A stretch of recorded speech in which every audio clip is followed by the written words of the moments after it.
Buenos días a todos. Gracias por acompañarnos. Buenos días a un nuevo desayuno de CEDE. Hemos empezado un poquito más tarde. Sabéis que nos gusta ser puntuales por el tema del tráfico. Nos han dicho que hoy había muchísimo tráfico y hemos querido ser respetuosos con todos los que habíais confirmado. Gracias a Ismael y a Marieta por acompañarnos hoy aquí en este desayuno.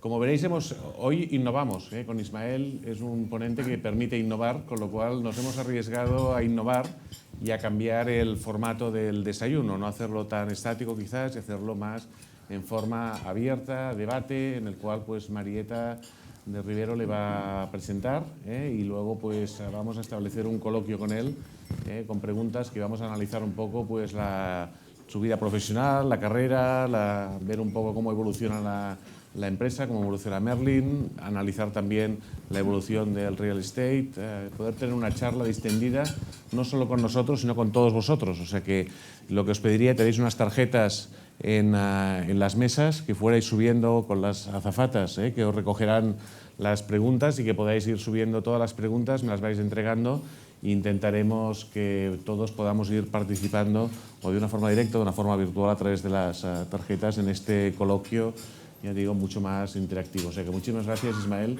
por acompañarnos en este desayuno, y este desayuno, como decimos, innovador, ¿no? Tú eres una persona pues, que siempre has afrontado los cambios y que has innovado y has cambiado todo y has revolucionado incluso el sector y nos estás ayudando a revolucionar estos desayunos, a modernizarlos y a cambiar la dinámica. Entonces yo le paso la palabra a Marieta de Rivero, ella es socia de Salieri y Conde y consejera independiente, para que pueda presentar a Ismael. Muchas gracias. Muchas gracias, Pau. Buenos días a todos. La verdad es que Ismael Clemente, CEO de Merlin Properties, inmobiliaria líder en España, pues necesita poca presentación, ¿no?, ante una audiencia como esta. Pero como me ha pedido Pau Herrera que haga esta introducción, pues es para mí un placer abrir este desayuno coloquio, que promete ser muy interesante. Más allá de su valioso currículum y 20 años de experiencia acumulada en el sector inmobiliario, ha trabajado en Arthur Andersen, en Bank & Trust, en Deutsche Bank, de Ismael me gustaría destacar algunos valores que van un paso más allá de una trayectoria plasmada en un currículum, ¿no?, o en su LinkedIn. Algunas personas cercanas a él, colaboradores, destacan como su cualidad más importante su tremenda humanidad. Dicen que es una persona cercana, que sabe escuchar de forma abierta y tener en cuenta opiniones diferentes a la suya y que siempre busca el consenso. Es un líder que, a diferencia de otros, cuando habla sobre Merlin Properties, la compañía que dirige, no solamente habla de cuenta de resultados, ¿no?, presume de valores como el esfuerzo, el respeto, la humildad, la meritocracia. Recuerdo que en una charla dijo que en Merlin no hay organigramas, y eso a mí me encanta, y la creatividad. Se considera, y así lo transmitió en aquella gala de AED, donde le dimos el premio, ¿no?, como mejor directivo del año en el 2016, la cara visible de un equipo. Es generoso y proporciona reconocimiento a los que le acompañan. Y por último, bueno, su convicción de que la innovación, y este es un ejemplo, ¿no, Pau?, es un imprescindible para que los negocios evolucionen y no desaparezcan. Decía Ismael en una conferencia que en una industria tan antigua como la inmobiliaria puede ser complicado ser creativo. Ismael es un ejemplo de cómo no hay que conformarse y hay que retar el status quo y ser valientes para buscar siempre entregar ese valor a los accionistas. Desde la salida a bolsa de Merlin Properties, pues por estas fechas, ¿no?, hace ya 5 años, sí, en verano del 2014, ha liderado 2 de las mayores operaciones del sector en España, como la adquisición de Testa y el acuerdo de integración de Metrobacesa. Ismael, bienvenido. Muchísimas gracias. Muchas gracias, Marieta. Y si os parece, empezamos porque Merlin es una empresa muy conocida, pero tiene una historia, la verdad es que apasionante. Explícanos un poco cómo empieza el proyecto Merlin, cómo se gesta y la evolución, los inicios de esta evolución hasta que sales a bolsa y produces estas 2 grandes integraciones. Básicamente surge por casualidad, es decir, yo trabajaba en una multinacional y junto con mi equipo pues llevábamos muchísimos años trabajando juntos estábamos absolutamente dentro de nuestra zona de confort. O sea, al final, cuando trabajas en una multinacional, siempre tienes el último software en tu ordenador, tu coche de renting, tu tarjetita que te abre el parking, te pagan de cojones y estás sentado en un sitio con moqueta y tal. Y entonces, pues, al final está muy bien, estábamos muy a gusto, pero un buen día pues nos vimos en una situación bueno, pues de ruptura en la que por decisiones que adoptan a veces las multinacionales, pues tuve que enfrentarme a una decisión muy difícil para mí, que tenía un componente profesional y un componente humano. Y decidí pensar o dejarme llevar por lo que me pedía el corazón, por tanto primar el aspecto humano, y ello me costó mi carrera profesional. Es decir, que me fui al INEM. Entonces, desde el paro pues se piensa siempre mejor y decidimos bueno, pues, reinventarnos y empezar una empresa desde cero. Tuve la suerte de que mi equipo salió también de la multinacional y nos juntamos todos otra vez y pudimos empezar desde cero con el dinero de la indemnización y bueno, pues empezamos nos autoempleamos también, porque a finales del año 2012 era la única opción posible. España estaba en una situación dantesca, era una especie de zona apache, nadie quería venir por aquí, inversores internacionales estaban completamente separados del mercado y todo el mundo, vamos, ya no nos acordamos, pero en aquella época el debate era si nos echaban de la zona euro, si no, si la Europa de 2 velocidades, si de una, si de 3, intervención, sin intervención. Entonces, bueno, la verdad es que las posibilidades de currar, y sobre todo currar todos juntos en el mismo sitio, que nos emplease una empresa a todos, eran nulas y tuvimos que autoemplearnos. Empezamos a trabajar, sobre todo proveyendo servicios de inversión a inversores internacionales. Al principio de 2013 enganchamos nuestros 2 primeros mandatos, muy buenos, con dos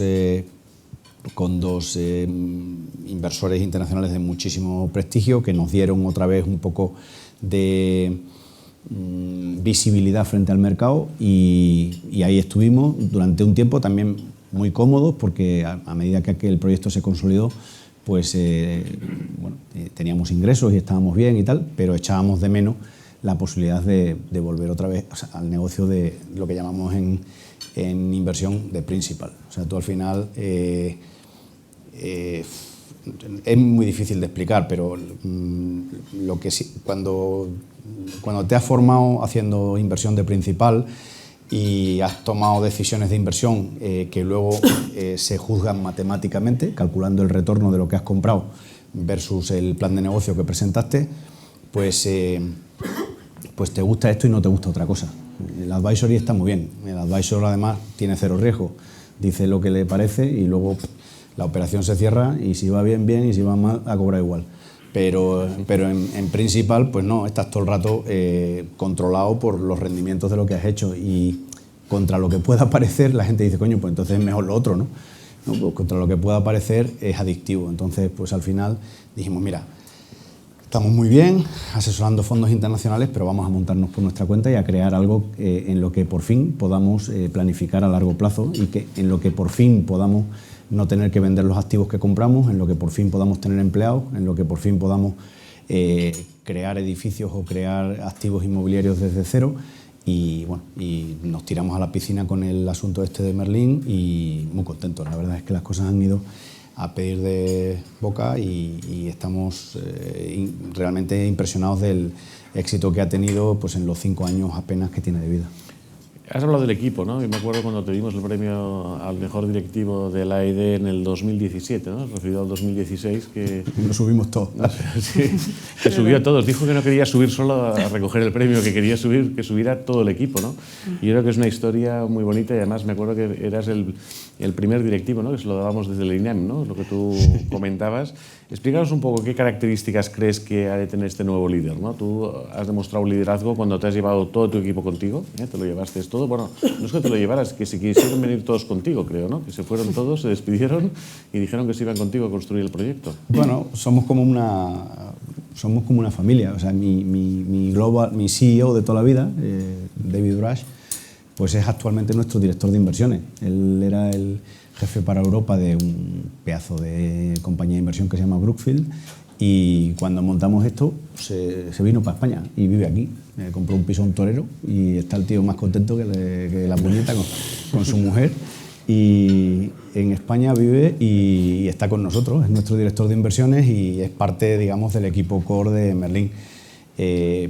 Y yo sigo teniendo por él el respeto que siempre tuve. O sea, para mí es un poco el pelo gris, el tío del que siempre aprendí. Y entonces, pues claro, por eso tiene el papel tan importante que tiene, que los inversores lo valoran especialmente, que es el de contrapeso de las ansias de crecimiento que un equipo directivo normalmente tiene a la hora de juzgar las inversiones. Él se ocupa de poner el contrapunto intelectual al proceso de decisión. Y luego, pues, nuestro director financiero y de operaciones, Miguel Ollero, pues joder, llevo con él la vida entera. O sea, nos conocimos en BUP, en primero de BUP, y hasta ahora. O sea, y luego, pues, no sé, quien lleva sistemas de información de gestión y relación con inversores, porque en Merlin, pues la verdad es que la gente hace un poco de todo. Pues Fernando Ramírez, pues llevo con él desde el 99. Fran Rivas, pues se incorporó con nosotros en 2005, procedente de la carrera, vamos. O sea que una secta. Muy bien, no, es una característica esta, la verdad es que choca mucho, y cuando ves, realmente son todos una piña. Pero hablemos un poco de real estate. Explícanos cómo ves el sector en España. Tú has sido uno de los grandes actores en esta transformación y lo vas a seguir siendo, ¿no? Se habla mucho de crisis, se habla de evolución, transformación. ¿Cómo lo ves? ¿Cuál es tu visión? Bueno, yo creo que está en un momento bastante interesante y bueno, creo que de la crisis pasada hemos aprendido a distinguir dos cosas. Por una parte, el negocio de promoción residencial, de construcción de vivienda, y por otra, el negocio de real estate, entendido en la acepción anglosajona de commercial real estate, o sea, de activos terciarios. Todavía siguen existiendo muchos vestigios del pasado. O sea, tú te vas a charlar a cualquier historia de real estate en una provincia española y al terminar de hablar, tú te has inflado de hablar de logística, de centros comerciales, de oficinas. La primera pregunta del público es si van a subir o van a bajar las casas en el monte de San Bernardo, que es un barrio de la ciudad en la que estés hablando. Y qué coño, no sé si van a subir o van a bajar las casas en el monte de San Bernardo. Y aparte, y lo más importante, ¿a quién coño le importa? Es decir, la construcción residencial tiene un papel en el desarrollo de un país, pero tiene un papel en el desarrollo de un país que es un papel no siempre permanente. Es tanto más importante cuanto mayor es la natalidad del país. Es decir, en España, mientras fue necesario construir vivienda, pues estupendo, pero ahora con 1,23 nacimientos por mujer, pues ya me dirás. O sea, ¿qué coño de vivienda vamos a construir? Tenemos 27 millones de viviendas en stock, quitas 8 o 9 millones de viviendas turísticas, te quedarán, pues eso, 17 o 18 millones de viviendas primarias, lo divides por la población y ya, aunque apliques el ratio de divorcios de Noruega, el de abandono del hogar de Estados Unidos y el de... pues no hay que construir mucho más. Es decir, que la gente no se plantea, oye, ¿cuántas viviendas se construyen dentro de la Periférique en París por año? Pues que a lo mejor son 500. Y en Londres, dentro de la bombilla de la zona 1 del metro, o una o ninguna. Es decir, que en los países ya establecidos, o sea, aquí todavía estamos con la obsesión de las 10.000 viviendas del Pau de no sé qué, las 14.000 del no sé qué, pues ya hoy en día no tiene mayor importancia. Es un negocio, sin embargo, muy interesante, porque lo que va a ocurrir es que va a haber una concentración. Es decir, en Reino Unido los 10 primeros actores construyen el 55% de las viviendas de Reino Unido. Y en España, en los años del boyante G14, las 14 empresas del G14 construían el 3%. O sea, el 97% restante lo hacía el farmacéutico de un pueblo con un amigo y la financiación de Caja Extremadura. Era como se construía la vivienda en aquella época. El grado de amateurización del sector era total. Hoy en día ese grado de amateurización se va a ir perdiendo y va a haber una tremenda concentración. Y por eso constituye un interesantísimo nicho de mercado. Es decir, mis amigos que hoy en día hacen promoción residencial, que son empresas mucho más profesionalizadas de lo que lo fueron en el pasado, a lo que fían su business plan es a penetración de mercado, no tanto a expansión de mercado, no tanto a que el mercado crezca, sino a que yo crezco porque me voy comiendo la tarta de los demás. ¿Por qué me voy comiendo la tarta de los demás? Porque no tienen acceso a financiación, fundamentalmente, o cada vez menos. Entonces, bueno, pues ese es un sector muy interesante que tiene su propio ciclo, que va a construir viviendas de una forma orgánica, relativamente estable, y que irá oscilando, pero irá oscilando dentro de muy poquitas unidades por año. Y luego, por otra parte, está el sector, o el real estate de verdad, del sector inmobiliario patrimonial, que vive de la generación de rentas de alquiler, y que hay varios subsectores. Pues tienes el hotelero, oficina, retail, logística, y bueno, luego hay una serie de historias especiales como el incipiente mercado de vivienda en alquiler, y luego pues residencias de estudiantes. Hay una serie de activos secundarios que también van tomando cada vez más importancia. Entonces, en esa parte del sector inmobiliario, ¿dónde estamos? Pues estamos en una segunda fase de ciclo clarísima. La primera fase de ciclo, que es la contracción de las tasas de capitalización, de los famosos yields, ya ha terminado. Esa es una fase en la que el valor de los activos crece aunque no te levantes por la mañana de la cama. Es decir, que tú tienes un inmueble, pues como se van comprimiendo los yields, el valor de tu inmueble sube. No hay que ser ningún genio para gestionar una compañía a favor de ciclo, a favor de la primera parte de compresión de los yields. Y estamos claramente en la segunda, en la que ha empezado una contracción de la desocupación y una aceleración de las rentas. Hay directores de real estate que lo entienden y otros que van más lentos, pero luego lo sufren en su cuenta de resultados, porque cuando por fin encuentran el espacio que querían ya lo van encontrando más caro, ¿no? Entonces, en esa segunda fase, pues ahí ya sí que hay que gestionar de una forma un poquito más inteligente, porque puedes acelerar la generación de ese diferencial de renta mediante CAPEX. Si tú inviertes en tus edificios de forma inteligente y mejoras sus prestaciones y su calidad, la gente tiene más propensión a alquilarte ese edificio, y por tanto puedes cargar una renta un poco más alta. Ahí pues hay un montón de cosas de las que sería apasionante hablar, porque además depende de cada subsector. Logística lleva una evolución, centros comerciales, que se enfrenta a una serie de retos en el futuro, lleva otra evolución, y oficina lleva una evolución. Esto hablaremos un poco después de centros comerciales, y luego también nuevas experiencias como el tema del coworking, FlexiSpace, todo esto que estáis trabajando mucho también, ¿no? Eso es parte del futuro de las oficinas. Las oficinas, históricamente, el propietario de oficinas ha sido un propietario pasivo que ha considerado, acertadamente desde el punto de vista jurídico, pero equivocadamente desde el punto de vista sociológico, ha considerado que su cliente era la compañía que le alquilaba el espacio. Y eso es así en cuanto a las contrapartes del contrato, pero tu cliente en realidad es el empleado de esa compañía, porque ese es el que realmente está a gusto o a disgusto en tu edificio y el que provoca que el directivo de la compañía renueve o no renueve el contrato. Entonces, tú tienes que empezar a pensar en cómo adaptarte a las necesidades de las personas que trabajan para esa compañía. ¿Cómo? Pues fundamentalmente acompañando la mera prestación del espacio para trabajar de servicios de todo tipo. O sea, hoy en día, bueno, todavía no, pero desde luego, como yo lo veo a largo plazo, la prestación de servicios de oficina evolucionará hacia algo parecido a la industria hotelera. Es decir, igual que en una empresa de hoteles tú tienes, pues, por ejemplo, unos estándares en materia de presentación de los baños, de decoración de los lobbies, de aromaterapia en los pasillos, de iluminación, pues en las oficinas va a ser igual. Es decir, el día de mañana, una oficina de buena calidad, tú cuando entres la vas a distinguir. Según entras en el lobby vas a decir, coño, en esta oficina la gestiona alguien profesional, porque las oficinas serán reconocibles por esas características, igual que lo son hoy en día los hoteles.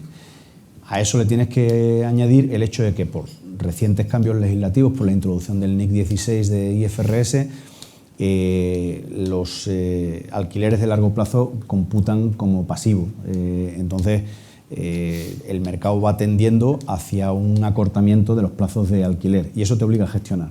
Antiguamente, en la España un poco de cuéntame, pues el family office que tenía 2 edificios de oficina, aprovechándose de sus contactos sociales, pues conseguía que su cuñado o su primo, que era directivo de una multinacional, alquilase con él el edificio a 20 años, le ponía una rentita que era la de mercado, un 5% por debajo, para que todo el mundo estuviera contento y no le pusieran la cara colorada en la multinacional al señor correspondiente, y se dedicaba a cortar el cupón de forma absolutamente pasiva todos los meses. Eso, el flotar se va a acabar. Es decir, esto ahora vas a tener que... Eso ya no, la multinacional no te va a poder firmar ese contrato, entonces vas a tener que confiar o haces contratos cortos renovables, en cuyo caso ya eres muy dependiente de que tu cuñado o tu primo siga siendo el jefe de la multinacional, porque en cuanto cambie ya probablemente el otro tendrá otro jefe, otro cuñado, otro primo, con lo cual estás fastidiado. No es como antes, que le metías ahí la pella de 20 años de contrato y ya la a chupar. Con lo cual ahora vas a tener que gestionar de forma mucho más activa ese inmueble, y eso te va, bueno, pues eso desamateuriza también bastante este sector, que también tiene un cierto grado de amateurización, no tan grande como el de la vivienda, pero también. Has hablado de centros comerciales, grandes almacenes. Vemos que hay una crisis en todo el modelo de distribución, ¿no? Y vosotros sois propietarios de algunos centros comerciales. ¿Cómo lo ves la evolución y las posibles amenazas? Bueno, creo que el sector de centros comerciales es un sector que está sujeto a una amenaza en estos momentos estructural, que es la venta online. Es decir, el comercio online ha revolucionado un sector que estaba en equilibrio perfecto. O sea, ya no nos acordamos cómo era España a principios de los 80, cuando llegaron los primeros centros comerciales, pero en España había un comercio minorista que estaba en manos del comercio de calle, grandes almacenes, que tampoco nos acordamos, pero en aquella época pues había Marks & Spencer, Celso García, Sepu, Galerías Preciados y El Corte Inglés. Y luego estaba la venta por catálogo, también tampoco nos acordamos, el Venca y esas cosas que tenía mi madre. Y bueno, pues todo eso era el sector de venta minorista en España, ¿vale? Y ese sector de venta minorista, de pronto, le cayó del mundo exterior, de Europa y de Estados Unidos, le cayó un meteorito, que fueron los centros comerciales. Entonces, cuando cayó ese meteorito, lo primero, pues el shock de todo el mundo. ¡Oh, esto es el final del comercio de calle, no sé qué! Se convirtió, de hecho, se convirtió en una bandera política que todavía hoy dura. O sea, todavía tengo algunas veces que lidiar con alcaldes que me salen con que los centros comerciales son malos para conciliación familiar y que habría que cerrarlos los fines de semana. Y le digo, ¿y usted qué cree? ¿Que todos somos funcionarios públicos como usted y podemos comprar entre semana? Mire, yo entre semana, con dormir y trabajar ya tengo bastante. Tengo que comprar los fines de semana, no me jodas. Si me cierra el cacharro, me aboca al comercio online, que es 24/7, pero ese sí que no crea un puñetero empleo. O sea, es curioso el grado de horterez de algunos de estos, que les abre Amazon una nave industrial en un polígono en su ciudad, y los tíos van a la inauguración allí como si... Una nave robotizada de Amazon tiene un tío listo, que es el ingeniero que la gestiona, y dos con unos guantes que lo que hace es, cuando el robot se sale del carril, lo vuelven a poner en el carril. Eso es todo el empleo que genera una nave de Amazon. Y a pesar de eso, los alcaldes, José, esto es Amazon. Me ha abierto en el polígono Valde la Dueña, me ha abierto una nave Amazon. Bueno, pues cojonudo. Y en cambio el centro comercial les parece como que atenta contra la conciliación familiar. Pues no sé muy bien por qué. Hay muchos, bueno, es verdad que en parte es por desconocimiento, hay muchos que piensan que la cajera que está en el Carrefour el jueves es la misma que está el domingo, o sea, que la explotas y curro, o sea, no sabe que hay turno, entonces cree que está los 7 días de la semana currando en el Carrefour y no sabe que coño, que son diferentes cajeras, ¿no? Entonces, es una cosa muy, muy, muy curiosa. Pero bueno, es un sector que se enfrenta a una amenaza estructural, que es la amenaza del comercio online, y que tendrá que apañársela para reequilibrarse. Es decir, volvemos al ejemplo de los años 80. En los años 80, ¿qué pasó? Entraron los centros comerciales, inicialmente tenían una cuota de mercado inexistente, del 1, del 2, del 3, luego ya empezaron a coger tracción del 7, del 8, del 9, y hoy en día representan el 18% de las ventas minoristas, los centros comerciales. El formato centro comercial representa un 18% de las ventas minoristas. ¿Qué ocurrió? Que el formato gran almacén pues redujo su presencia de mercado pues del 30 y tantos % que podía tener en aquel momento al 20 y tantos que tiene hoy en día. Y en ese viaje, pues Sepu, Celso García, Marks & Spencer se fueron, Galerías Preciados por diferentes razones también se fue, y se quedó como cuasi monopolista el Corte Inglés. ¿Y el comercio de calle qué le pasó? ¿Cerró? Pues no cerró. aumentó cuota de mercado, porque de la caída de los grandes almacenes se benefició el formato centro comercial, que subió, pero también le cayó una migajilla al formato de retail de calle. Entonces, ahora de pronto, ese mercado que había alcanzado otra vez un equilibrio perfecto, vuelve a caer otro meteorito, ¡pum!, que es el comercio online. Ahora mismo todavía estamos en estado de shock, pero el shock durará lo que dure, es decir, se volverá a reequilibrar. Es decir, los centros comerciales, pues del 18% de cuota se irán al 16 o al 15%, los grandes almacenes se llevarán otro golpe más, reducirán cuota, y el comercio de calle nuevamente tampoco desaparecerá, simplemente se reinventará y se hará un comercio más centrado en ventas que necesiten experiencia. O sea que al final, no, esto que mucha gente piensa, no, pues es que me ha dicho mi cuñado que los centros comerciales van a desaparecer. Bueno, yo creo que no, es decir, desaparecer no, lo que cambiarán es de formato, se convertirán en puntos de venta físicos, muy trufados de ocio, y por otra parte tendrán un componente logístico, es decir, que las tiendas tendrán una especie de front office de cara al público, donde la gente podrá ir a ver, probar y tocar, y luego habrá un back office en la parte de atrás de la tienda que será un punto de logística de última milla, de distribución de proximidad. Y comentabas en el último congreso de CEDE en Mallorca, hablabas de la inteligencia artificial aplicada a los centros comerciales. Explícanos un poco. Bueno, la inteligencia artificial es una herramienta, yo no creo que haya que sacralizarla, es una herramienta que la tecnología pone a tu disposición para intentar comprender mejor a tu cliente.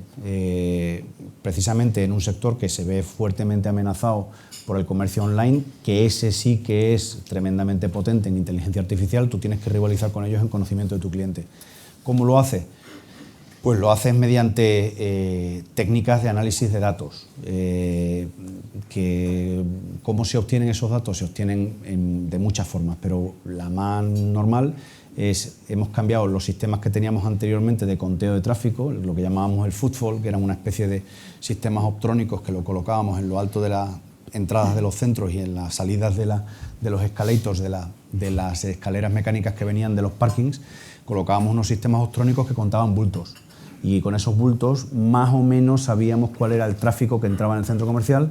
Sabiendo el tráfico que generaba el centro comercial, podíamos predecir tendencias, si aumentaba o disminuía el tráfico, y podíamos saber el éxito relativo que estaba teniendo el centro comercial.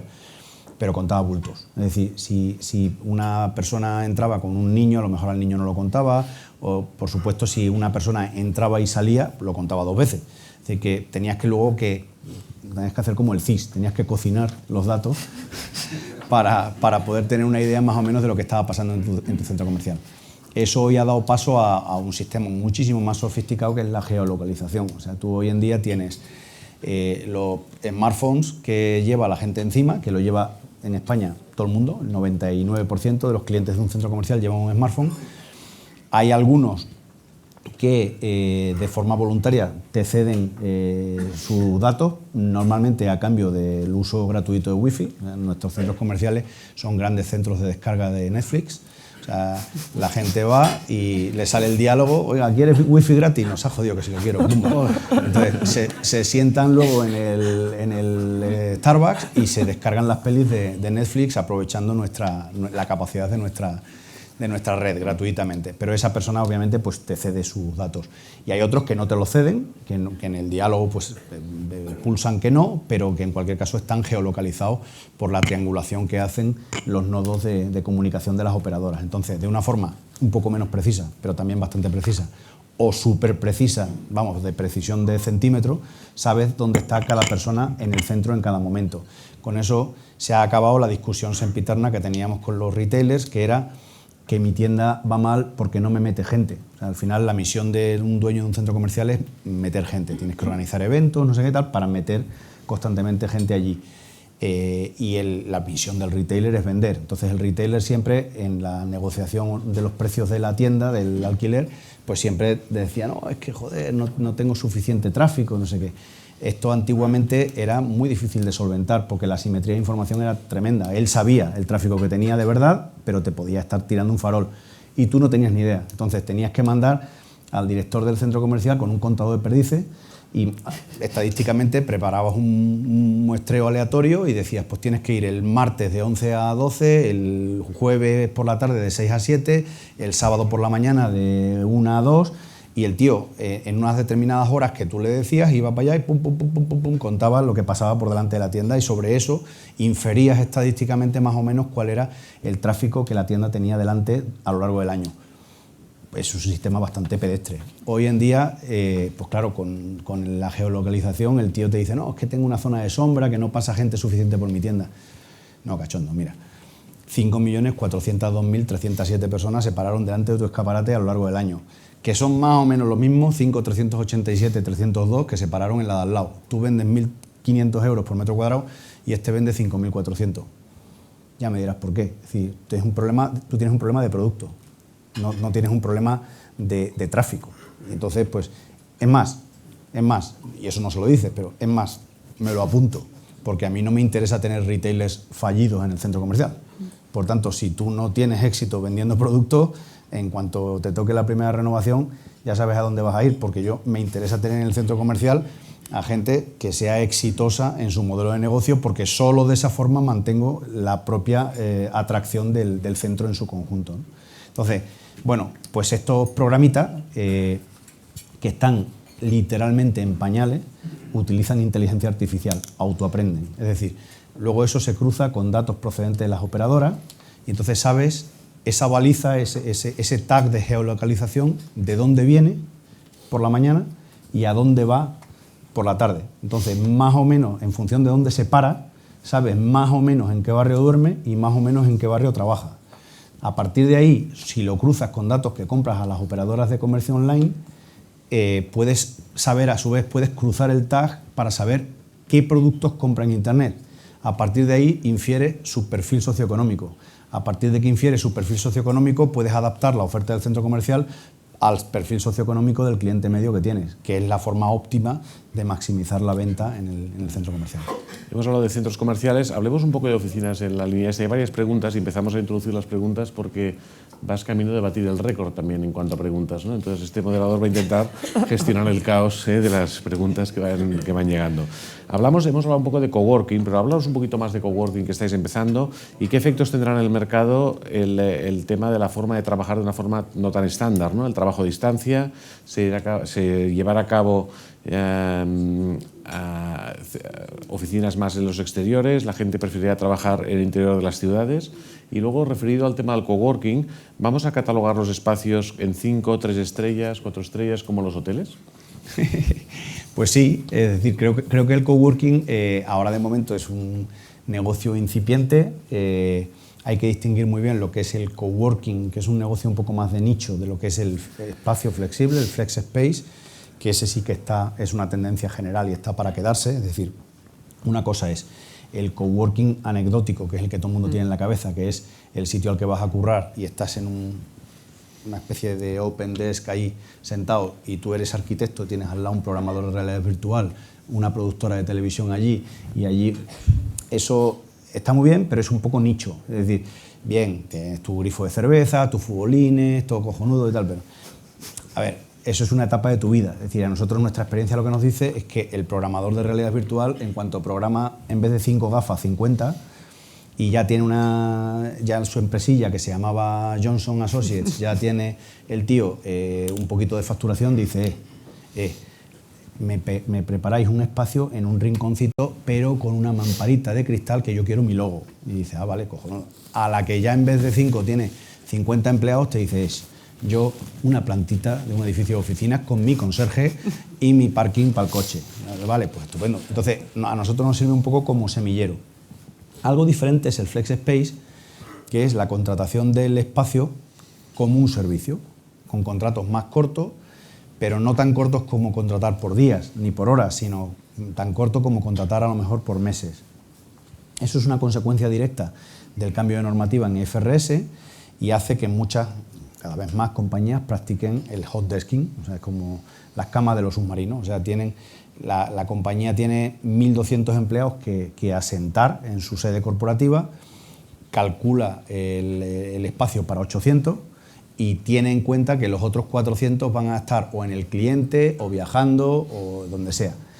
Eso está muy bien, pero requiere un complemento de flex space, es decir, a ti como propietario del edificio, del parque, te piden, oye, pero por si acaso un día se me juntan todos en la oficina, necesito que me tengas preparado un espacio flexible donde yo los pueda meter por proyectos. A lo mejor me ha surgido un proyecto que durante 6 meses va a currar toda la fuerza de trabajo en la oficina, pues me los tienes que aposentar. Ese espacio tú lo provees, sacrificas ocupación media. O sea, tú, en edificios de más de 10.000 metros nosotros intentamos meter al menos pues una planta de coworking, a lo mejor de entre 500 y 1.000 metros cuadrados. Con lo cual, estás sacrificando ocupación media del edificio, pero esto no es gratuito, a cambio de mayor precio. Es decir, con lo cual, medido en términos hoteleros, el RevPAR es el mismo. Es decir, el ARR es mucho más alto, la ocupación media más baja, pero el RevPAR es el mismo. Es decir, tú esto lo haces porque el cliente lo demanda, pero por supuesto lo que no vas a hacer es perder dinero. Entonces, con ese layer que metes de Flex Space, le estás dando un servicio al cliente que el cliente reconoce y que le resulta muy útil, pero tú a cambio pues mantienes tus economics del edificio de forma razonable. Con lo cual, bueno, aunque las cifras de ocupación luzcan menos bonitas, pero tú más o menos tus ingresos, tu cash flow, que es lo importante, lo que realmente mueve la empresa, pues lo estás salvaguardando. Entonces, en el futuro, ¿se trabajará más desde casa? El teletrabajo, y yo sé que esto es mentar la bicha, pero el teletrabajo ha dado unos resultados regulares. Es decir, esto en los 90, de hecho, lo que hoy en día pasa con los centros comerciales, que tu cuñado te dice cenando que los centros comerciales van a desaparecer, en los 90 eran las oficinas. Las oficinas van a desaparecer porque va a venir el teletrabajo. Muy bien, pues el teletrabajo ya está medido. Y dependiendo del sector, produce entre un 30 y un 40% menos de productividad que el trabajo presencial. ¿Por qué? Pues no tengo ni idea. Pues porque en casa tienes más distracciones, porque la soledad no siempre es buena a la hora de trabajar, porque al final, cuando no sabes algo, se lo preguntas a un tío. ¿Eso cuánto vale? Y dice, no, pero se lo puedes preguntar por videoconferencia, sí, no te jodes. O sea, al final, la gente que cree que el mundo del futuro va a ser una especie de Minority Report, en el que todos vamos a estar en nuestra casa, puede que lo sea. Hay una peli de dibujos animados fantástica de Pixar que se llama Wall-E, en la que el mundo del futuro son unos tíos que, para entretenerlos, los tienen en una especie de crucero interestelar dando vueltas por todo el mundo. Son todos obesos de 300 kilos, están sentados en una especie de sillas con 4 ruedas que las mueven con un joystick y les cae así una Coca-Cola para sorber por una pajita y una hamburguesa cada 3 minutos, ¿no? Entonces, si el mundo es eso, cojonudo, pero yo no lo quiero vivir. O sea, yo lo que le pido a Dios es que me lleve antes de que eso suceda. Mientras el mundo no sea así y la gente quiera tener contacto unos con otros y quiera tener amigos y familia, pues bien, iniciativas como el teletrabajo son muy necesarias, tienen que existir y tienen que complementar el trabajo presencial, pero el trabajo presencial continuará siendo difícilmente sustituible como mayoría del mercado. Ojo, no es que el teletrabajo no tenga sentido, porque todos teletrabajamos. O sea, tú cuando te levantas por la mañana, nada más suena el despertador y te tiras de la cama, lo primero que haces, ¿a dónde vas? A la BlackBerry, en mi caso, yo que soy un clásico, a la BlackBerry, ping, clown, y ya estás currando, ya estoy leyendo los emails que me han entrado, me enciendo internet y me veo la prensa económica a toda leche, me hago un filtrado de noticias de Merlin que hayan aparecido y ya está, ya empieza. Entonces, estás teletrabajando, pero bueno, eso es un complemento. Yo sigo yendo a mi oficina y además sigo yendo encantado. Periferia versus centro.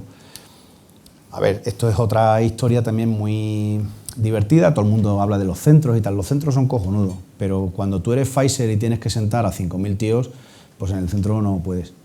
Ya está. Entonces, el centro está muy bien para profesiones de altísimo valor añadido, despachos de abogados, consultoras, bancos de inversión, no sé qué, que le pegan unos palos a los clientes de puta madre, y entonces pues la productividad por empleado es de 1 millón de euros para arriba, entonces lo puedes tener perfectamente sentado en Castellana ocupando 15 metros cuadrados a 30, pues ya sabes que son 4.500, y el tío, pues está ahí el tío sentado en su despacho de Castellana como un Pepe, pero si tú tienes una compañía que tiene menor valor añadido, que es casi cualquier compañía industrial, y tienes que hacer implantaciones desde 1.000 empleados para arriba, pues Castellana no es una opción.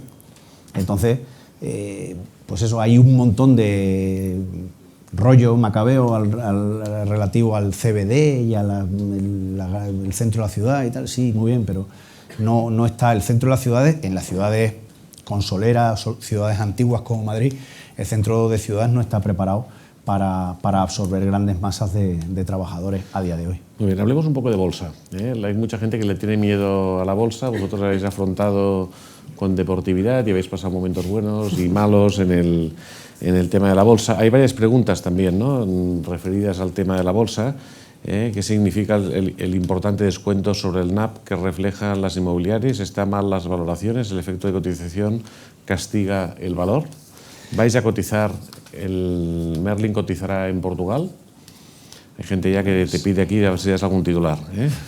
¿Qué opinión te merecen también, aunque no tiene bolsa, pero sí que tendrá una incidencia en la cotización, todo el tema de fiscalidad en el tema de las SOCIMIs, ¿no?, que esto puede tener una incidencia? Pues eso ya no es bolsa, eso es por eso ya es esto. Pero vamos a por la bolsa de momento. Portugal, sí, para nosotros, o sea, nosotros somos una compañía ibérica, los inversores han querido que hagamos España y Portugal, que son los dos mercados naturales en los que siempre hemos trabajado desde que echamos los dientes inicialmente en gestión de activos en banca de inversión, pues siempre hemos trabajado en España y Portugal, por tanto para nosotros es un solo país, es un solo mercado geográfico. Que me perdonen los portugueses y también los españoles, es decir, yo creo que si el padre de ET viniera con su nave espacial y aterrizara en mi pueblo o en Amareleja, que está a 6 kilómetros de mi pueblo, al otro lado de la raya, es lo mismo. Es que es igualito. O sea, hace unos años pues, todavía las señoras portuguesas llevaban un pañuelo y en mi pueblo ya el pañuelo a lo mejor hace 15 que se dejó de utilizar. Pero vamos, ya son iguales. Los mismos coches, la misma comida, la misma gente. El idioma cambia porque se produjo una divergencia en 1640, pero vamos que si las dos reales academias, bueno, la suya no es real, se pusieran a trabajar juntas, en 2050 hablábamos todos otra vez lo mismo. O sea que es simplemente cuestión de proponérselo. Pero bueno, es un mercado para nosotros único. Trabajar en Portugal a veces es menos complicado que trabajar en algunas comunidades autónomas españolas. Es decir, la ruptura de las unidades de mercado es tan triste, que en un mierdi país como España en cuanto a tamaño, es decir, 46 millones de habitantes, más 10 de Portugal, 56 millones de habitantes, es una mierda de mercado interior. Es decir, la limitación para el empresario es brutal. Tú en Estados Unidos se te ocurre una idea buena y entre que la testas y la consigues desarrollar a nivel nacional, tu mercado potencial son 280 millones de tíos. Con lo cual, para cuando decides dar el salto al exterior, tu compañía capitaliza ya 15 billones y está en mercado de bonus, tiene rating, no sé qué, o sea, ya tiene todos los estándares de compañía con las hechuras de una multinacional y a partir de ahí das el salto internacional. En un mercado de 45 o 55 con Portugal, millones de habitantes, es tan pequeño que ya tienes un hándicap espectacular respecto de las compañías que vienen de países con mayor tamaño que el nuestro, como para que encima cojas y lo dividas, coño, con legislaciones diferentes, con el baranda de turno diferente, con la consejería de no sé qué diferente, coño, pero no seamos tontos. En fin, eso no sé si tiene ninguna solución. Pero bueno, es lo que hay. El caso es que para nosotros Portugal es un mercado, como digo, absolutamente cercano y amigo, y que menos que hacer un dual listing en la bolsa portuguesa, pues para que se nos reconozca el carácter también semilocal. Nosotros allí tenemos un portfolio de oficinas ya de 100 y pico mil metros cuadrados, tenemos 70.000 o para allá de espacio comercial y un proyecto logístico de otros 250.000 metros más o menos. Somos un actor muy importante, debemos ser en oficinas pues el segundo en el mercado de Lisboa y pues cotizar de forma doble es un mero proceso administrativo, es decir, igual que cotiza en España Siemens o ArcelorMittal, pues nosotros podemos cotizar perfectamente allí. Cambio de régimen SOCIMI. A ver, esto yo creo que está ya mucho más, gracias a Dios, es un debate que está mucho más acotado, ¿no? Yo creo que el régimen SOCIMI creo que hoy en día ya se entiende bastante mejor por parte de la clase política qué es, por qué se creó y qué beneficios ha traído al sector inmobiliario nacional. Creo que las ganas de tocarlo han disminuido exponencialmente, en parte por una labor también didáctica, es decir, que al final ha habido que explicar, todos los ataques contra el régimen de Socimi venían siempre en el apartado de vivienda de los programas de los partidos políticos. Entonces, esto parece surrealista, pero lo primero que ha habido que hacer es ir a ver a quien tocaba y decir, oiga, que yo no tengo ninguna vivienda, cero, con lo cual malamente puedo ser el causante del incremento de los alquileres, pero ni yo, ni mis compañeros de Colonial, ni LAR, ni Arima, las 4 Socimis que cotizamos en continuo, tenemos 0,0 de vivienda, como la Bucler. Entonces, oiga, no sé quién será el causante de la subida de los alquileres, pero de luego nosotros, no. Oye, impuestos. Oiga, que pagamos impuestos. No, ahí sí que te he pillado. Ni para Dios, no pagas impuestos y tal. Claro que los pago. ¿Pero cómo? Mire usted, porque es que hay un sistema de pago de impuestos en origen y un pago en destino, y para eso se creó además la deducción por doble imposición. Entonces hay compañías, como las nuestras, que en muchos países de la OCDE, o sea, si usted hubiera descubierto que esto es un agujero fiscal, digo yo que en los países en los que esto lleva funcionando desde los años 60 ya lo habrían descubierto antes. ¿Usted se cree que es el único tío que necesita maximizar su recaudación fiscal? Todos los países del mundo necesitan maximizar su recaudación fiscal, joder.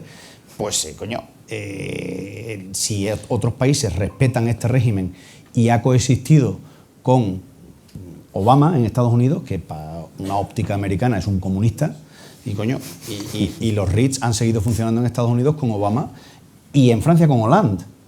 Y entonces, dígame, ¿usted cree de verdad que esto puede ser una especie de agujero fiscal? No, simplemente que como instrumento de ahorro y para no penalizarlo frente al fondo de inversión, sujeto a directiva UCITS, es decir, el fondo de inversión tiene tributación directa cero. Tributas al mandar para arriba los rendimientos. La SOCIMI, por eso tiene una obligación de distribución. Tiene una obligación de distribución de todo su cash flow, de la mayoría, del 80%, y cuando lo manda para arriba, tributa. Se lo ilustro. Mire, cuando nosotros le damos la orden de pago de un dividendo al Banco Santander y al BNP Paribas, al Banco Agente, le mandamos de tesorería, para que usted lo entienda, 100 millones de euros, pum, por ejemplo. Y ahora este señor, cuando empieza a pagar el dividendo, dice, ¿usted qué? Persona física, última patrimonio, tanto, no sé qué, retención, 19. ¿Usted qué? Persona física, patrimonio no sé cuánto, 23 de retención. ¿Usted qué? Persona jurídica SA, muy bien, PYME o no sé qué, 25, no, si no 30. ¿Usted qué? Inversor internacional, ¿está cubierto por convenio de doble imposición o no? No estoy cubierto, 19% de retención. Sí, estoy cubierto por convenio de doble imposición, pero en su país hay un impuesto de sociedades igual o superior al 10%, sí. Pues entonces nada, va para arriba libre. Que no está, y va para arriba libre, y luego se lo tiene que explicar a los políticos, pero luego los países hacen unos ajustes entre ellos. Esto muchos no lo saben. Dice, oiga, que los países, que los convenios de imposición internacional existen porque los países quieren que haya comercio entre ellos y luego hacen unos ajustes bilaterales todos los años para saber cuánto le estás perdonando tú en impuestos al tío de allí y cuánto te está perdonando él en su país aquí. Y cuando se desequilibra la balanza, se modifican los convenios de doble imposición. Bueno, pues esa labor didáctica se ha hecho, gracias a Dios, y la presión ha disminuido sensiblemente. Hombre, siempre te queda un tío que en su perfil de Twitter tiene a Trotsky. Entonces, pues claro, el tío pues, se dice, no, es que yo lo que quiero es la nacionalización de los medios de producción. Bueno, pues entonces ya acabáramos. Pues, entonces ya no es que la SOCIMI esté en peligro, lo que está en peligro es el mundo tal y como lo conocemos. Pero ha disminuido, yo creo, muchísimo la presión, desde luego, desde el gobierno de cualquier signo, incluso desde el socialista, nunca ha habido una presión real sobre este modelo y bueno, vamos a ver en el futuro cómo evoluciona. Yo creo que a lo mejor evoluciona a limitar las actividades en materia de vivienda para aquellas SOCIMIs que tienen vivienda o a, de alguna forma, modular qué es una SOCIMI con amplia difusión, liquidez diaria que cotiza en el continuo y qué es una SOCIMI de MAP, porque sí que es verdad que ha habido una cierta sobreproliferación de SOCIMIs de MAP que ya incluso internacionalmente, bueno, pues la gente la observa con algo de preocupación, ¿no? Muy bien, hablando de cambio de regulación, has comentado antes que la financiación bancaria ha sido clave para el crecimiento del sector inmobiliario, ¿no? Hemos visto que hay un cambio en vigor de la nueva ley hipotecaria. ¿Esto va a frenar todo tipo de financiación? ¿Cómo ves la irrupción de fondos en el mercado? La financiación hoy en día es más complicada, empezando por algo muy sencillo. Antes de la crisis bancaria pues tendríamos, no sé, 55 o 60 entidades de crédito bancos y cajas, y ahora pues hay 14, 15. Y para pedir más de 100 millones de euros, 5. ¿No? Porque el resto tienen balances muy pequeñitos. Por tanto, el número de puertas a las que llamar para conseguir financiación para un proyecto ha disminuido. Ya eso simplemente provoca, per se, un cierto credit crunch en el mercado. Es decir, ya hay menos acceso a financiación del que había antiguamente. ¿Que algún día habrá cross-border y ya todos los bancos actuarán libremente en todos los países? Puede que sí, pero a día de hoy eso solo es verdad para privilegiados como nosotros. Es decir, nosotros sí que es verdad que podemos perfectamente recurrir a banca internacional, pero para el tío que es promotor o que tiene un matadero en Mérida, Badajoz, pues no. O sea, él tiene sus fuentes de financiación normales, que antiguamente eran las cajas locales y algún banco que opera en su zona. Y es el número de entidades a las que llamar ha disminuido. Con historias populistas como el rollo este del hipotecario, pues lo único que hacemos es restringir más o encarecer el acceso a financiación. O peor aún, o poner en peligro la estabilidad financiera de las propias instituciones de crédito. Es decir, que el mundo no es gratis. O sea, el equilibrio de una economía requiere la provisión de capital por parte de operadores especializados, la provisión de financiación por parte de operadores especializados, la creatividad por parte de una serie de actores, la organización empresarial por parte de otros y la gestión por parte de sectores profesionales. Eso todo tiene que convivir en perfecta armonía. Si tú demonizas, oye, que es que los bancos son muy malvados y tal, y que hay que matarlos a todos y no sé qué, y les empieza a subir el capital regulatorio, los bancos empieza a caerles el ROE. ¿Cómo reaccionan? Quitándose gente encima, reduciendo costes generales. Entonces, y luego dices, coño, pues es que mira que son malvados porque despiden gente, pero si se lo estás exigiendo tú. Es decir, un banco es un animal apalancado. Cuando tenía un 7% de Tier 1 Capital, tenía un 93% de deuda y el retorno sobre activos que obtenía en la parte operativa se aplicaba sobre un 7% de capital. Ese ROA se transformaba en un ROE más alto. Si tú le subes el capital regulatorio al 11%, se lo has aumentado un 50%, pues el ROE cae exponencialmente. Y si cae el ROE, ¿el banco cómo reacciona? Como el ROE encima en un escenario bajo de tipos de interés no le mejora mucho, pues reacciona quitando costes generales. Bueno, y si a eso le sumas que para que la población no se enfrente a sus propias decisiones, le suavizas el trance judicialmente, oiga, no, es que usted que contrató una hipoteca en yenes, uy, a usted le engañaron. Venga por aquí que le jodemos al banco malvado y le anulamos la hipoteca en yenes. Oye, ¿y todas las comidas de cuñado en las que le estuviste vacilando a toda tu familia de que tú pagabas la hipoteca al 0,25 y ellos al 3,75?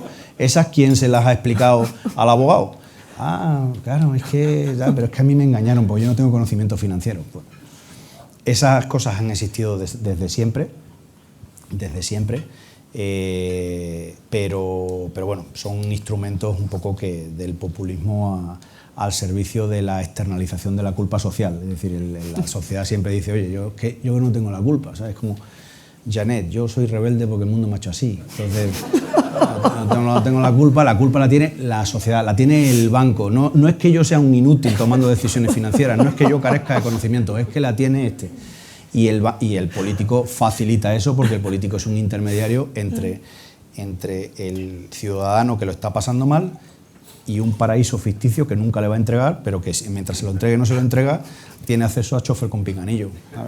El tío va con su chofer todas las mañanas de puta madre. Hablando de esto y hablando de España y del político, ¿cómo ves España para afrontar los cambios que le ven la posición del mercado a nivel internacional? España como país. España está muy bien. España, bueno, yo creo que es un país que ha sufrido una crisis espeluznante. Al final, volvamos la vista atrás porque sin soberanía monetaria, al no poder ajustar devaluando moneda, que es la forma fácil de hacer los ajustes, la que a todo político le gustaría, ¿no? Que es coges y le creas ilusión monetaria a la población, devaluando la moneda, dificultas las importaciones, pero mejoras las exportaciones y la gente cree que está mejor, pero tampoco está mejor. O sea, las devaluaciones son un impuesto al pobre, que además suele entrar inflación. Pero bueno, el caso es que al no tener soberanía monetaria hemos tenido que ajustar de la forma más dolorosa posible, que es por salarios reales. Entonces, pues no sé, como desgraciadamente las fuentes en España estadísticas no son de muy alta calidad, pues no se sabe muy bien cuál ha sido la devaluación real. Yo el dato que más me creo probablemente es en torno a un 17% en términos reales.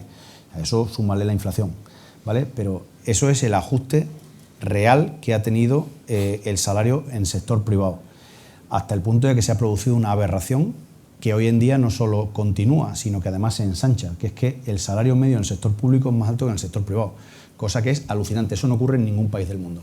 Es una auténtica aberración económica que eso sea así, porque incentiva a la población a trabajar en el sector público, que es el más improductivo de todos los sectores, porque únicamente redistribuye, pero no crea. Entonces, curiosamente, pues con esa devaluación en términos reales salarial, España pudo recuperar pues, los 21 puntos de competitividad que había perdido frente a Alemania y ha llegado a una situación de cierta equiparación de competitividad. A largo plazo volveremos a perder competitividad porque, bueno, en parte es un tema idiosincrático o psicológico. Coño, no puede ser que en mitad de la crisis el asentismo se reduzca a la práctica nada y en cuanto empezamos a mejorar el asentismo otra vez por las nubes. Pero qué mierda de sociedad es esa. En cuanto las cosas mejoran, el absentismo otra vez para arriba. La productividad por hora trabajada cae. Y bueno, encima estamos haciendo un experimento social que tiene sus cosas buenas. Yo creo que tiene alguna cosa buena. Estamos induciendo inflación salarial mediante un aumento del SMI. Creo que es interesante porque el mecanismo de transmisión de la economía monetaria a los particulares, que siempre es el crédito, esta vez no ha funcionado. Es decir, el Banco Central Europeo ha estado inyectando liquidez a los bancos, pero los bancos, como tenían sus propios problemas, se la han estado quedando. No, eso no ha llegado a la población. Entonces, una forma de que llegue a la población parte de la recuperación es el incremento salarial directo. Y eso provoca inflación de salarios en el mercado y provoca mayor ilusión monetaria en la población. Esa ilusión monetaria está muy bien, pero a largo plazo tienes que controlarla, porque si no puede acabar teniendo un precio en términos de productividad. Si volvemos otra vez a perder productividad, volveremos al hoyo como hay Dios, solo que esta vez, además, con un 100% de deuda pública sobre PIB, la posibilidad de hacer políticas anticíclicas por parte del gobierno es prácticamente cero. Con lo cual, en los próximos años, pues con un margen de actuación del Estado mucho más reducido, los ojos se girarán hacia la expropiación del excedente, lo que llamamos, o sea, los políticos no lo llaman excedente, lo llaman el rico, ¿no? Pues ir a trincarle el excedente al rico para poder seguir haciendo el mismo rollo keynesiano, solo que como ya no tengo capacidad de emisión de deuda pública, pues lo tengo que trincar de algún lado. Eso hay que tener un poquito de cuidado, porque si te pasas, lo que provocas es un desincentivo de la parte más excelente de la población, que es la que realmente produce y la que crea trabajo y empleo para todos los demás, y si se te deslocalizan, está jodido. Es decir, que eso nadie nunca se para a pensarlo, pero tú te coges las estadísticas de ingresos fiscales por IRPF en España y ponen los pelos de punta, ¿eh? O sea que al final la inmensa mayor parte del impuesto la paga muy poca gente, muy poca. Y hoy en día, con la movilidad que hay y con la competencia brutal, por ejemplo, de países como Portugal, porque históricamente, para gente de pueblo como yo, a lo largo de mi carrera profesional he tenido 300 veces la posibilidad de irme a vivir a Londres y ser non-ordinary resident y pagar los impuestos a la reina madre. Pero nunca he querido. Nunca he querido, primero, porque creo en que mis hijos chupen abuelos y primos y tengan su vida organizada y raíces. Por otra parte, porque creo en mi país, creo que tiene sentido pagar impuestos aquí. Y en tercer lugar, y también importante, pues que yo en Reino Unido a los 3 días me he mustiado. O sea, es que ¿qué coño hago allí con ese tiempo y esa gente y tal? Menudo coñazo. Imposible. Pero cuidado, porque hoy en día ya la competencia te la empieza a hacer Portugal. Entonces, oye, hablo el idioma, desplazar a mis padres 2 kilómetros al otro lado me cuesta cero, y entonces dices, cuidado, que ya la competencia te la empiezan a hacer países que son bastante más peligrosos que Reino Unido, porque irte a vivir a Finlandia o a Reino Unido, no, pero irte a vivir a Portugal o al sur de Francia bueno, lo estamos viendo, coño, es muy sencillo, lo estamos viendo en el fútbol. ¿Por qué a todo el mundo le ha entrado un furor por irse ahora a la Juve? Porque Italia ha metido una normativa como la que tiene Reino Unido de franquicia fiscal. O sea, tú, a cambio de pagar un forfait anual de 100.000 pavos, los ingresos procedentes de fuente extranjera no tributan en Italia. Entonces, de pronto a todo el mundo le ha entrado un furor italiano. Primero ha sido Ronaldo, que es el que siempre tiene mejores asesores porque es el que paga más, pero detrás de él pues va Modric, el otro, el Rakitic, no sé, todos quieren irse a currar a Italia. Pues esto tengámoslo en cuenta porque los países también compiten entre sí. Miren esto, muy bien. Entonces, para ir ya acabando, Ismael, te voy a hacer 3 preguntas, respuestas rápidas. Has dicho que no se van a construir más edificios en el centro de las ciudades. ¿Esto no va contra lo que es el precio de compra de la vivienda? ¿No se va a producir una inflación en el tema de los alquileres? Luego, referido a todo el tema de la propiedad de los edificios por parte de grandes grupos, Corte Inglés, Inditex, etcétera, ¿van a querer vender los inmuebles como estamos viendo? ¿Creéis que es una tónica que vamos a ver en los próximos años? Pero no me preguntes más, espérate, porque si no... Para que me contestes breve, te las iba a concentrar, pero bueno, te dejo... Los grandes grupos van a vender, sí, se financiarán vendiendo y además, por la influencia de IFRS y por sus propias circunstancias financieras, no creo que lo hagan con alquileres de largo plazo, porque es que si no, has vendido pero sigues pagando, con lo cual no has vendido. Con lo cual sí, yo creo que va a haber una rotación de edificios, esos edificios tendrán un nuevo uso y eso generará una nueva oferta dentro de las ciudades. Por tanto, eso palía en parte lo que comentaba esta persona respecto de la ausencia de metros cuadrados en el centro de las ciudades. Los metros cuadrados no vendrán en bruto, es difícil ya hoy en día encontrar solares, pero aunque ya no vienen en bruto, vienen en forma de edificio reutilizado. Y eso va a ocurrir. En materia de alquileres y viviendas son dos cosas mezcladas. Una parte la vivienda para venta y por otra parte la vivienda para alquiler. La vivienda para venta, que en toda España en general no está ni mucho menos en situación de burbuja, sí que hay microburbujas en sitios muy concretos. O sea, Salamanca Retiro es un caso de microburbuja. Primera Línea Palma o Costa del Sol es un caso de microburbuja. ¿Por qué? Porque el público que tiene acceso a ese tipo de propiedades es un público que no se circunscribe al ámbito nacional. En el caso de Primeras Líneas, pues son 400 millones de europeos que les gustaría esa casa, por tanto hay una tremenda presión de demanda para poca oferta y eso hace subir los precios. Y en el caso concreto del barrio por ejemplo, de Salamanca Retiro en Madrid o de los barrios más nobles de Barcelona, lo que ocurre, en Barcelona quizás el efecto Latinoamérica se nota menos, pero aquí en Madrid mucho, es decir, España está empezando a jugar un papel de estado-refugio a medida que más países en Latinoamérica se van convirtiendo en estados fallidos. Ese es el estado, ese efecto lo ha tenido históricamente siempre Reino Unido. Reino Unido, Londres, ha sido la ciudad refugio a medida que más países del mundo se iban convirtiendo en estados fallidos, en Oriente Medio, no sé cuánto, no sé qué, la gente se iba a vivir a Londres. También muchos se iban a el latinoamericano se iba a Estados Unidos, a Miami, pero como ya no es bien recibido, pues ahora dice, oye, si ya no me quieren aquí, pues ¿cuál es mi alternativa?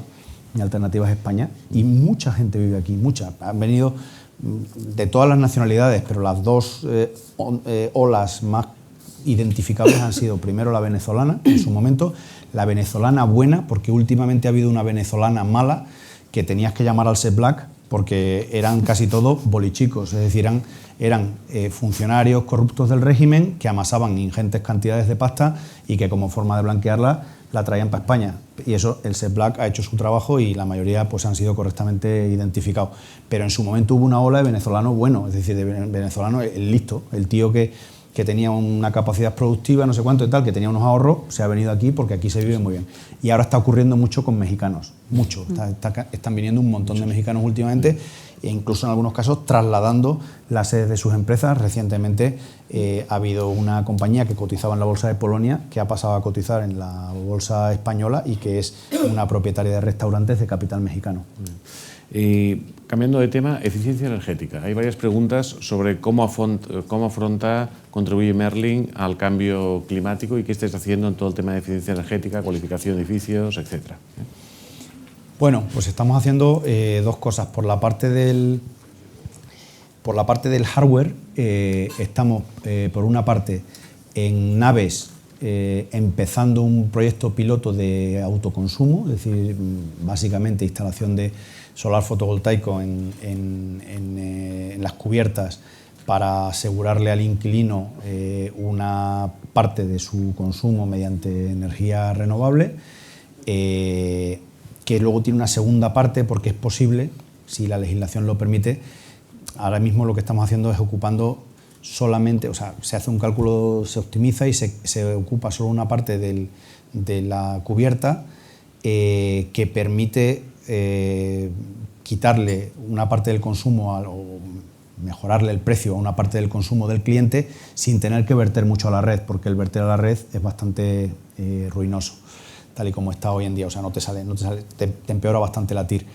Pero cuidado, porque a futuro, si tú lo puedes verter a la red, pero te puedes asegurar la compra por parte de un centro comercial, entonces, como tenemos mucha superficie de cubierta de naves, pues podemos tener las naves 100% utilizadas en cuanto a capacidad de cubierta, producir electricidad, una parte se la queda el inquilino y los otros 2/3 se vierten a la red, pero no se vierten a la red para que los compre el pool, se vierten a la red para que los compre un centro comercial o un edificio de oficinas también de nuestra propiedad.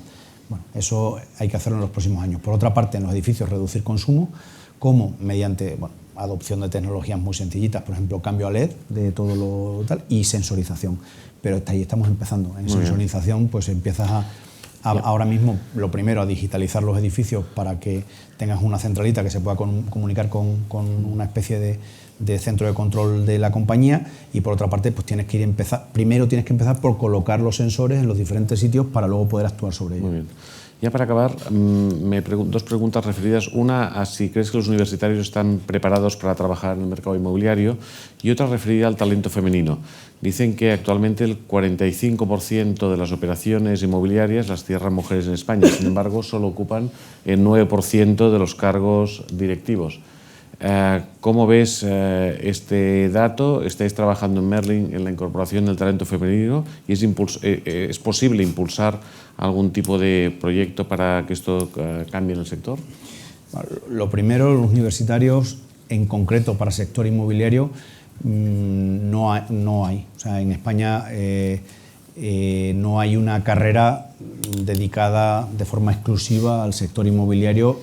Cuidado, por lo menos en universidades serias en las que nosotros nos aprovisionamos de talento. También faltan bastantes competencias, las que nosotros necesitamos. Por ejemplo, pues nosotros contratamos directamente en la universidad y los primeros 2 años prácticamente nos los pegamos enseñando al tío a modelizar. Esto ya podía venir de la universidad sabiendo modelizar, pero no, las universidades siguen enseñando un montón de cosas abstractas, pero no enseñan a los tíos a modelizar. Entonces, bueno, pues ahora mismo no hay una carrera que forme específicamente para inmobiliario. ¿Se necesita una carrera que forme específicamente para inmobiliario? Bueno, yo creo que, por ejemplo, a nosotros lo que mejor nos funciona es Derecho y Económica. Un tío que formado en Derecho y en Económica, en inmobiliario tú al final tienes que hacer cálculos económicos, pero plasmarlos en contratos jurídicos. Por tanto, un tío que haya hecho Derecho y Económica nos va de cine. Si encima viniera sabiendo modelizar, ya sería la leche. Pero bueno, también nos va bien el ingeniero, porque entiende la parte técnica, y nos va especialmente bien, dentro de 5 o 10 años sabremos si nos va especialmente bien, que yo creo que sí, intuitivamente, el ingeniero con económicas. El doble grado de ingeniería con económicas creo que también nos va a ir bastante bien, porque aunque será peor para el tema contractual, será mejor para el tema técnico. Entonces al final siempre habrá un sitio dentro de la empresa donde lo puedas montar. Mujer y sector inmobiliario. Yo creo que la razón por la que ocurre esa distorsión estadística a la que hace mención el autor de la pregunta tiene que ver con el pasado. Es decir, el sector inmobiliario, lo acabo de decir hace nada, hasta hace poco estaba mezclado promoción residencial con todo lo demás. Una vez que tú mezclas promoción residencial con todo lo demás, el perfil del tío que se necesita para promoción residencial pues es un perfil que se adaptaba como un guante al género masculino. ¿Por qué? Joder, duele decirlo, pero porque el sector de promoción residencial se desarrollaba en sitios poco recomendables, joder, desde luego donde no me gustaría que estuviera ninguna de mis hijas, que tengo 4. Entonces, claro, pues ese pasado tú no lo puedes borrar de un plumazo. Políticas activas si lo que me preguntan es si por Real Decreto vamos a meter chicas para parecer cool frente a la sociedad, no. Me parece una completa gilipollez eso. Mi mujer es profesional, curra como una loca, pero ella misma está profundamente en contra de las cuotas.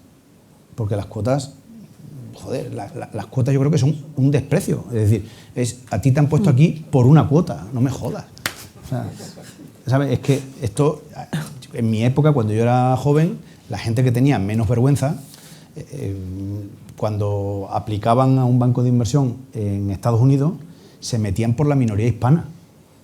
Tienes que tener bastante morro, tronco, que tú eres español, tú eres caucasian y ¿sabes? Y ¿qué cojones te metes por la minoría latinoamericana, pero la minoría hispánica? Entonces, como había una cuota para minoría hispánica y en aquella época había poca gente formada de Ecuador, de México, de no sé cuándo, no sé qué, los españoles entraban ahí por el embudo de puta madre. Pero eso, joder, hay que tener muy poca vergüenza para hacerlo, ¿no? Pues igual, hoy en día, pues con el rollo este de la cuota, se fuerzan mucho las cosas y yo creo que es mucho más sencillo, es simplemente el tiempo. Si tú al final, cuando te aprovisionas de talento en la universidad, ya el talento te viene mezclado. Ese talento luego va a ir desarrollándose dentro de la empresa. Por narices van a ir llegando arriba. Que vale, que existe la limitación de... Pero es una limitación voluntaria, la limitación de la maternidad o lo que sea. Vale, eso pues es verdad que es un factor que siempre estará ahí, que poco puedes hacer contra él, porque lo único que puedes hacer es no tenerlo en cuenta. Oiga, ¿tú te has cogido una baja de maternidad? Pues cógetela, claro que sí. 2, 7, cojonudo, si es que a mí me viene bien que me paguen la seguridad social el día de mañana, que tiene bastante mala pinta que me la vayan a pagar, con lo cual vete y cógete la baja que necesites, cuida a tus hijos, teletrabaja, organízate, porque el tío que es válido, o la chica que es válida, entregada, responsable, no sé qué, si es que al final curra igual, desde casa, de no sé cuántos, se apañan de cojones y además son mucho más multitarea que nosotros. Si es que es una cosa espectacular la diferencia que hay de arquitectura cerebral. Mi mujer a mí me pega 20 vueltas en organización, o sea, mi mujer es una empresa logística en sí misma y yo soy una oficina, nada más que valgo por una cosa. Oye, pues muchísimas gracias, Ismael. Yo creo que has hecho gala de tu espontaneidad, de conocer el sector. Hoy te acompañan además aquí, que también han ido a escuchar, el profesor Arreboete y Esade también, que también estás con ellos. Yo creo que desde las dos escuelas de negocios daríamos no un aprobado, sino matrícula. Creo que a la exposición que ha hecho y a cómo ha visto la evolución del sector. Muchas gracias, Marieta, también por acompañarnos. Gracias a todos vosotros por estar hoy aquí en un desayuno más de CEDE y nos vemos el 2 de julio con Tobías Martínez. Gracias. Muchísimas gracias.